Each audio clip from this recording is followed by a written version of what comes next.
Hi, everybody. This is Barbara Marison from JoanneSuccess.com, and I have with me today Stephen Taylor, and he's amazing. Like, just get all this divine wisdom. He's just really fabulous talking about all this wonderful stuff. So, thank you so much for being with me today, Steve. Thanks for inviting me, Barbara. Glad to be here. Good. We had, for anyone that doesn't know, Steve and I did a course years ago, and it was fabulous. And it's just like getting all this divine energy out there. And even if you don't necessarily believe in God, or if you're calling it something else, it's just so needed. So, Steve, how did you get into this? And where did all this divine wisdom in you come from? Well, divine wisdom came from within me, and it's in you, and it's in everybody, and it can come forth. But I can tell you briefly the story. I mean, my overall focus in life since my early 40s has been something I call living life in the divine flow. And that's really about paying attention to divine guidance, and that comes in various forms, mostly within yourself. But and I got so fascinated with the fact that there was this inner guidance that the universe is on our behalf, that I began teaching classes on it. I wrote a book about it. I've written 3 books about it. But up until the age of 40, I really didn't know that much about it. Although I could say I should have, because I've had 2 experiences 20 years apart. And one of them was a great experience, but I missed something very important in that part. And then in my late 30s, when I ran into some trouble in life, I realized I had an awakening to how life could be. And I realized, oh, that has to do with what happened to me when I was 14, and I didn't connect those 2 things. But once I got them connected, it was great. So I guess the short story is this. I'll begin with what happened when I was 14. I had this spontaneous mystical experience, they call it. What it was we lived on an acre of land, my parents did, that had a lot of pine trees, but one big oak tree in the middle of it. And that oak tree had a branch that stuck straight out.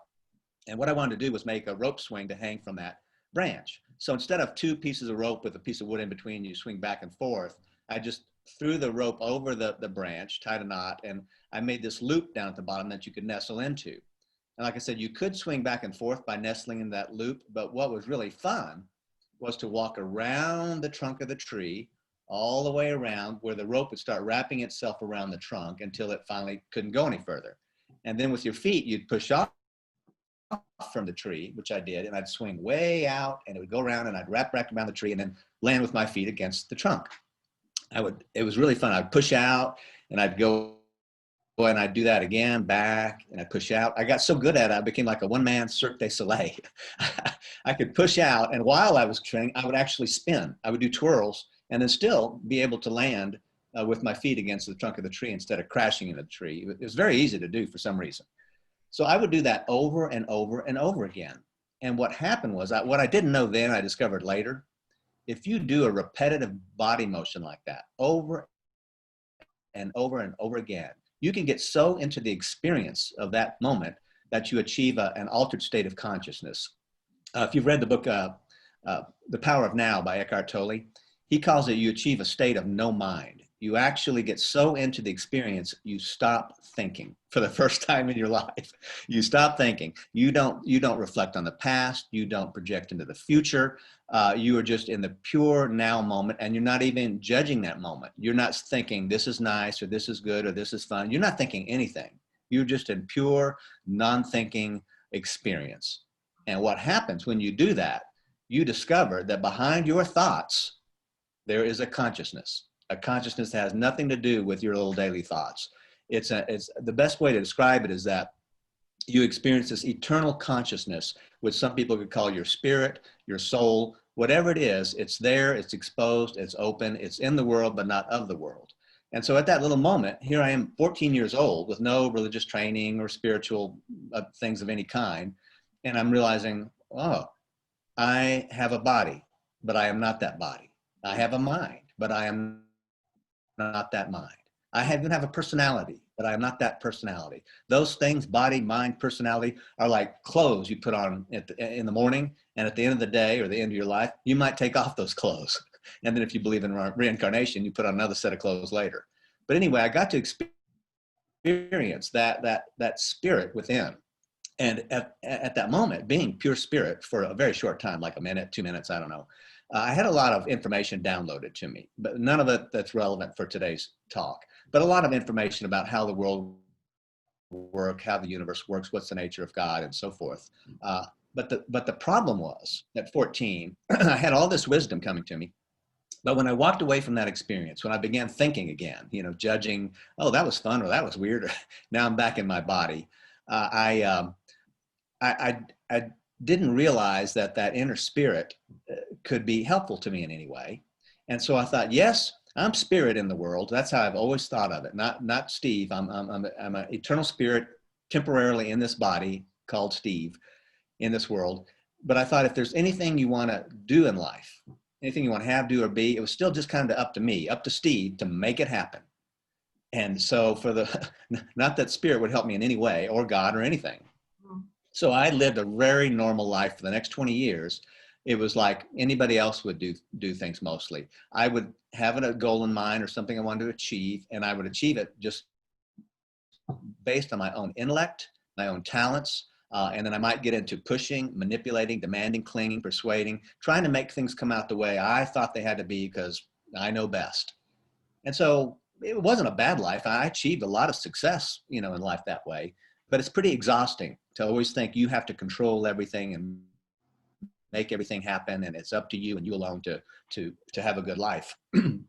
So what happened was the second experience I had, it wasn't really experience. It's a series of things that just in my late 30s, people began to confront me about my know-it-allness and pushing and demanding and clinging and always having to have the things go the way I thought they should go. And they began to say, hey, Steve, don't force this situation. You need to let go. Let me do my job. You pay attention to your own stuff. Let go, let God, stop pushing, demanding, clinging. You don't know it all. You don't know best.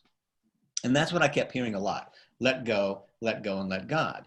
Okay, well, I didn't think that much about it, but I was feeling exhausted, tired. And I thought, well, maybe there is another way to live life. And one day, and this is the first experience I had along this line. One day, I guess I'm about 38 years old. I'm on my way to work, and I'm not going to tell you the details of the story. It's the first story that's in my book, Row, Row, Row Your Boat, A Guide for Living Life in the Divine Flow. But what happened was I got in a situation where I was stuck in traffic, and I thought, well, what would I normally do to get to this meeting on time? I really had to be there at a specific moment. And I made a different decision. I'm sitting thinking, what's best to do? And I'm thinking, well, I could get out of traffic and rush to get there. But something told me, my inner spirit said, or you could do nothing. You could just sit here and it'll all work out. And I'm thinking, no. But I did. For the first time in my life, I let go and let God. I said, okay, well, they say let go. It would be super hard to control the situation. Although I could do it and thought about doing it, I'll just sit here in traffic. And as it turns out, to make a long story short, because of the 15-minute delay of sitting in that traffic, things worked out perfectly to the minute. 1 minute later, when I reached work, I would have missed this opportunity. 1 minute sooner, I would have missed this opportunity. I was there right to the minute when things worked out perfectly. I thought, wow, okay. I made a decision to do nothing and things worked out great. And I would have messed it up had I gotten out of traffic and gone a different route. Well, I chalked that up to kind of, well, that's nice, but that's a coincidence. There's coincidences happen. Except that a few days later, another opportunity for me to experience the flow came up where something was happening. I thought I could control it. I better call this person. I better do this. I better manipulate this. And I thought, I'm having another feeling that maybe I should just go get a cup of coffee and do nothing for 5 minutes. This is what I did. And when I got back to my desk, this happened in my office, everything had worked out perfectly in my absence. And then a couple of days later, again, the same thing happened. I made a decision to eat lunch rather than call a person, make them come up to my office, blah, blah, blah. So during that 1 week period, I'd say, somewhere I'm around 38 or so, my whole view of life changed. It wasn't so much like, well, to achieve life, you've got to do nothing. What it was I realized the universe is really working on my behalf. It's really beneficent. However, the reason I hadn't really experienced that before is because I wasn't cooperating with it. I was too quick to make a rash decision. I know best. I'm going to do this. I'd grab the bull by the horns and, make life go the way I wanted it to go. And only when I stopped doing that and started to listen and cooperate and thinking, really not thinking, but feeling what is the best thing to do here, that I began to make different kinds of decisions, and everything worked out perfectly. And I began to live life, I call it, in the flow. And it's not always about doing nothing. It's just about doing the right thing, the next right thing. And so what I realized was that spirit that gave me all that esoteric knowledge back in when I was 14 years old was there all along to guide me and say, this is your next right step. This is what you should do. That's the thing that told me, don't get out of traffic. That's what told me, go get a cup of coffee. That's what told me, just go have lunch and everything will work out. So I really began to realize that, wow, if I stop making rash decisions based on ego, fear, manipulating, controlling, thinking I know best, and really just get in tune with my inner spirit of how is it telling, what do I feel that it's telling me to do? What's my sense? Should I do this or this? And make decisions based on that, everything would fall right into place. Not all the time, but mostly everything in life was much more effortless. And I achieved a whole lot more success with less stress. My life has been more joyful and more effortless and more satisfactory. That's right. I mean, as I'm sitting here and thinking about all this, like, I know for me, a lot of the times, if I want something to happen and it's not happening, I feel like I'm doing something, or the universe doesn't want to give it to me. But it's really about my blocking the universe from doing what it's supposed to be doing, to helping me out, and just to get myself out of the way. So how do we know how to get ourselves out of the way and say, okay, so-and-so isn't happening the way you want it to at all?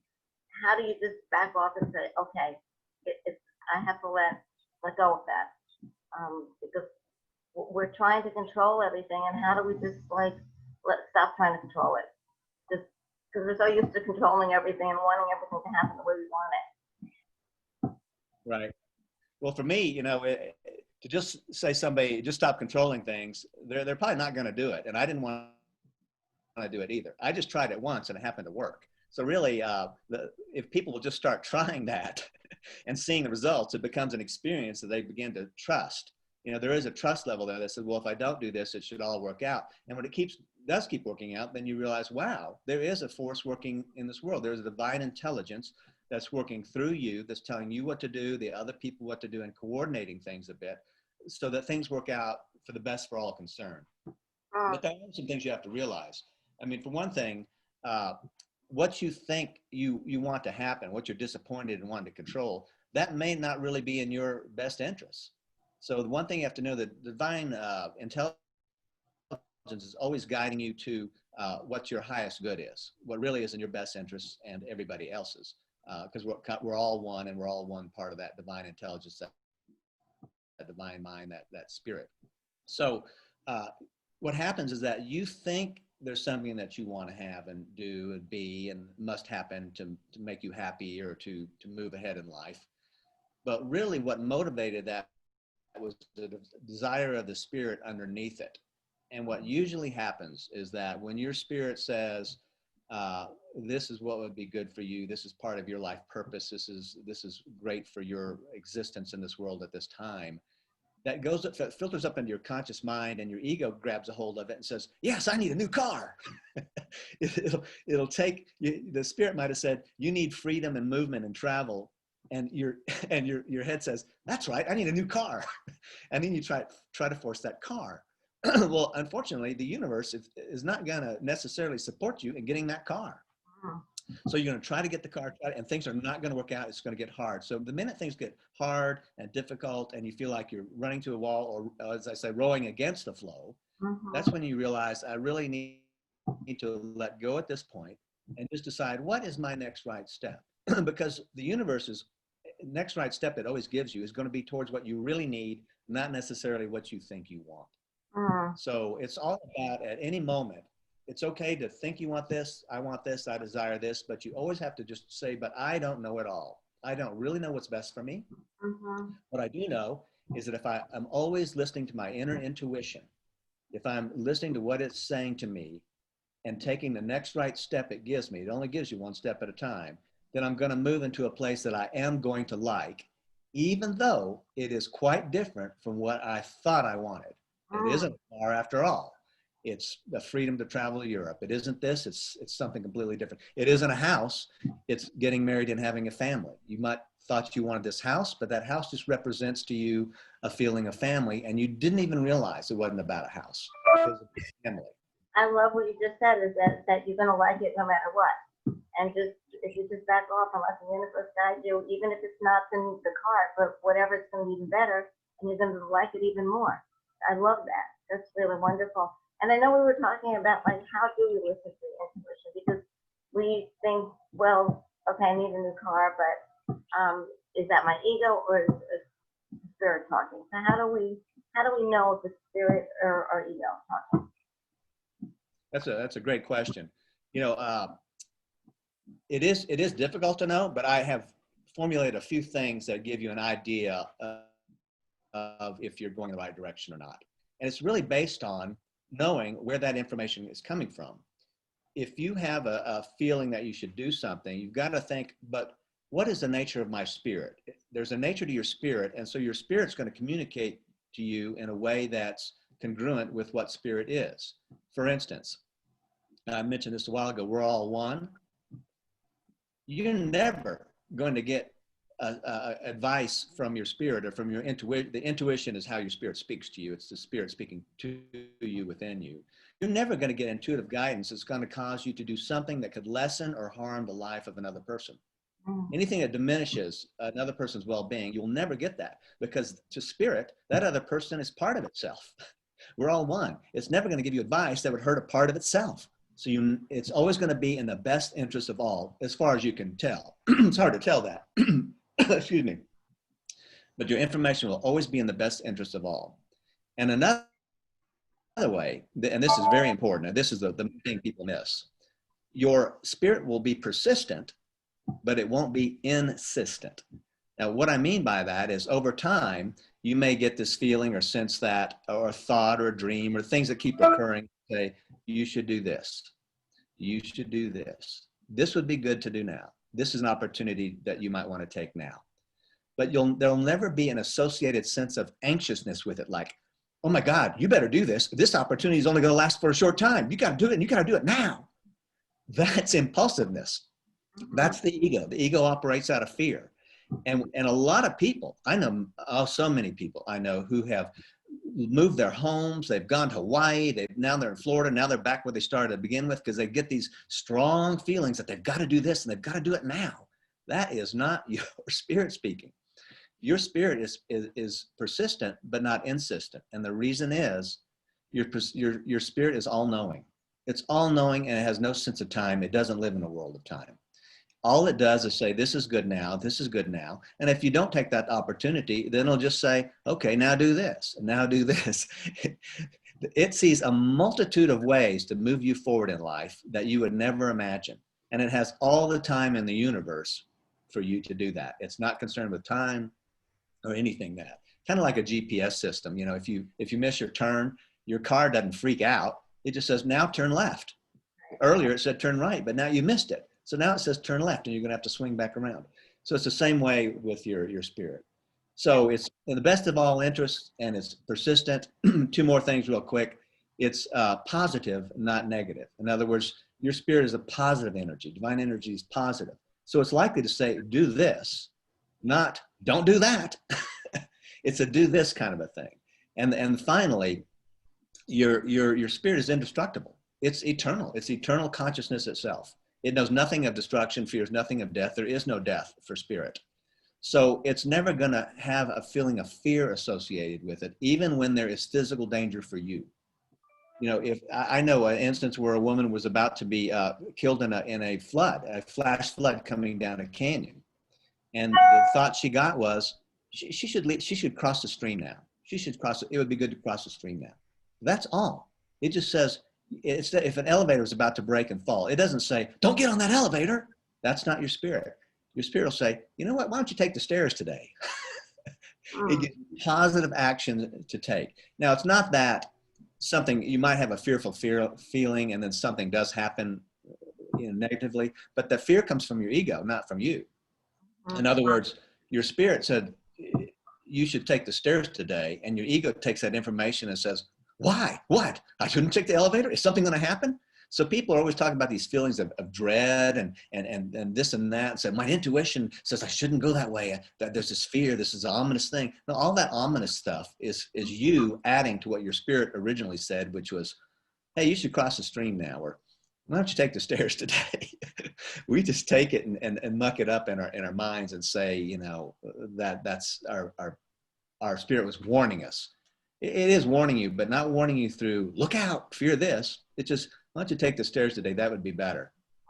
And I guess it's also like our ego is like getting mad at ourselves. We don't listen to what we think ego is telling, or the spirit is telling us. Like we get mad at ourselves, but the spirit never gets mad at us. We don't listen to it and do what it tells us to do.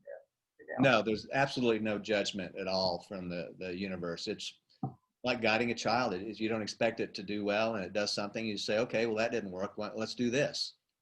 It's like that GPS system in your car, or God's positioning system. It doesn't matter what decisions you make and how often you get hurt or how often you run a dead end or run into a wall. It just says, okay, here's your next right step now. That's it. Not what's the matter with you, or you shouldn't have done that, or oh, you're condemned to hell for doing it. It's just like, okay, here's your next right step based on what you have just done. You know, a lot of people go through life saying, oh, I had to go through all that horrible stuff to get where I am today. No, you didn't. You were being told the easier way to go a long time ago. You just continued to not listen, and things got worse and worse and worse. Because that's what happens. Wow. Look at it this way. We're constantly being divinely guided into our next right step for everything we want to have, do, or be in life. But if we continually ignore it, what do you think is going to happen? If you're not taking the next right step, if you're doing the wrong thing continuously, you're going to get hurt. Things aren't going to go well. Mm-hmm. So, but you don't have to experience that.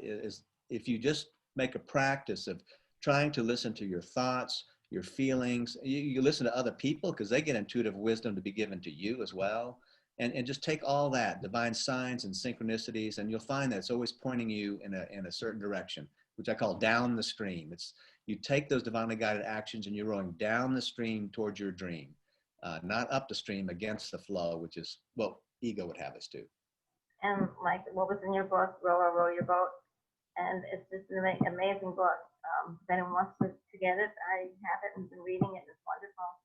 Steve, I can talk to you all day, but unfortunately we don't have that kind of time. But this has been absolutely wonderful, and I love talking to you. And how can people? I know you said you're semi-retired, but you still have a lot of stuff. I know on the website we have some free gifts that you're giving us, which is really fun. How else would people get to you? Yeah, if you just go to rowrowrow.com. I developed that site years ago because it's easy to remember. Rowrowrow.com, just ROW.com. Then you'll see my books that they can get. And the best thing on there, really, there's a blog. There's things that I haven't been able to put in books yet. So there's maybe a dozen or more articles I've written. But there's a free downloads page, and that's where all the free gifts are. I used to charge for a lot of those things. There's guided meditations on how to be in the flow and just feel like you're in the flow of life. And if you have a decision to make, you might want to listen to that audio recording. There's audio recording of how to undo negative subconscious programming, which is blocking you from taking the next right step. You know, there's some things we're continually sabotaging ourselves. So there's a whole audio message on that. There's another one as well. And there's affirmation statements, affirmations for self-worth, for forgiveness. And people have found those very valuable. So all that stuff, some of which I used to charge for, is just free and on that site. So just go to rowrowrow.com. There's a blog, free gifts. My books are there. And if somebody does want to reach out to me, there's a contact page there as well. That's great. And, you know, I highly recommend you going on his site and getting his free gifts. And you need to have peace and guidance in your life, divine guidance. He's the guy to help you do it. So thank you so much, Steve. And thank you, everybody, for joining us.